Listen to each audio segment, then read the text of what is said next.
What to do if your spouse won't let you mod your Tacoma.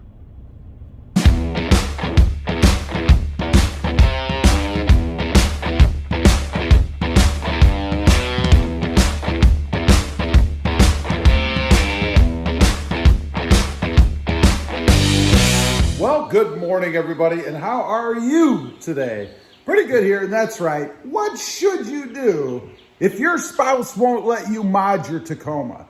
You know, I get a lot of comments on the channel about this. People say, well, you know, I'd love to do that, but my wife or my husband just won't let me spend the money on it. So I'm going to give you a few methods, proven methods, that will get you where you want to be when it comes to modding your Tacoma. Number one, and this is probably the least desirable of the whole list, but that's to divert funds from other things to mods for your Tacoma. Now, I'm not talking about food or electricity or, you know, maybe medical visits, none of that kind of stuff. I'm talking about things like maybe that new set of golf clubs, maybe that weekend golf outing, maybe those new kicks that you were looking at, you know, those special tennis shoes, sneakers, something like that. Because then when the bill comes and your spouse opens it up and sees this charge for some new shiny Tacoma mod, you can say, yeah, instead of buying those sneakers, I decided to go ahead and buy this part for the Tacoma. Makes it sound like the money was going to be spent anyway. You just changed where you were going to put it. Number two, start small and progress. You know, it's never a good idea to start on the most expensive thing, right? That's going to have the most impact. You know, if you come home and say, hey, I'm going to buy a $10,000 supercharger for my Toyota Tacoma, that's probably not going to go over well. Instead, I'm going to buy a center console tray. You know, costs about $12, something like that. Something nice and small, nice and easy. And then you just kind of ease into it a little bit, right? Kind of grow into those more expensive things. And you know, once you get going, you have to keep going just to put the whole package together, right? And your spouse can sympathize. They don't want you driving around in some half-finished truck. Start small. Number three, it's on sale. You know, you can justify the expense of a mod for the Tacoma if you can get it cheaper. You know, it would have cost, let's pick a number, I don't know, $200. But this week only, I can get it for $150. You see, because I'm going to buy this mod now, I just saved us $50. And if there's free shipping, that's even a bonus, right? I can save $50 and it's free shipping. Awesome way to work your way into convincing the spouse that you're saving money by buying that mod for your Tacoma. Number four, birthday or holiday add-ons. Now this might be a little sneaky. You know, if you're like me, when it comes to Christmas or your birthday or whatever the holiday might be, people ask you what you want, right? Now, if you're smart, you pick a mod that you know is going to involve maybe a little bit more down the road, right? For instance, let's say that, I don't know, you want a new grill for your Tacoma, right? But don't ask for that new grill because it's more expensive. Instead, ask for those Raptor-style lights that are going to go in that new grill. Because after all, if you're sitting there and the family's all gathered around and you open up these shiny new lights for your Tacoma grill that you don't have yet, obviously you have to get that grill down the road to use that gift that someone was nice enough to buy you, right? So start with small things maybe as presents or gifts, and then add on what you need later. Next up, number five, the sympathy card. You know, there's nothing worse than being around your buddies or your friends or whatever, and they're driving really nice, modded out Tacomas, and yours just isn't there, right? Have a heart-to-heart conversation. Sit down and you say, you know, I saw Johnny or Susie's Tacoma today, and it looked really good, and man, it just makes me feel really bad that I can't at least do some things to my truck to kind of make it look a little bit better. More like Johnny or Susie's truck, right?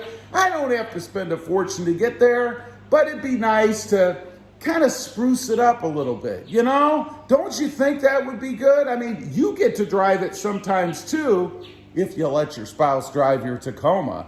But play that sympathy card.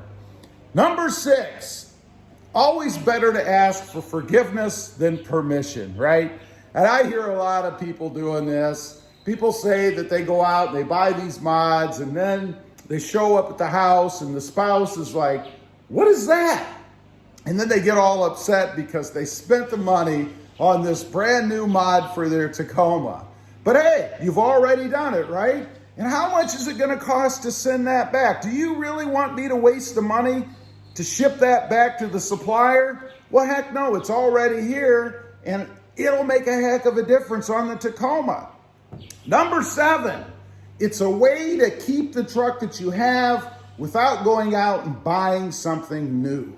It's always cheaper to keep what you have and turn it into what you want than going out, putting down money, trading off a vehicle, paying for license and registration and higher insurance, right? Because that newer vehicle is going to cost more to insure than that older vehicle that you already have, right? So it makes sense to go ahead and mod out the truck that you have, maybe spending a little bit at a time, as opposed to buying something brand spanking new.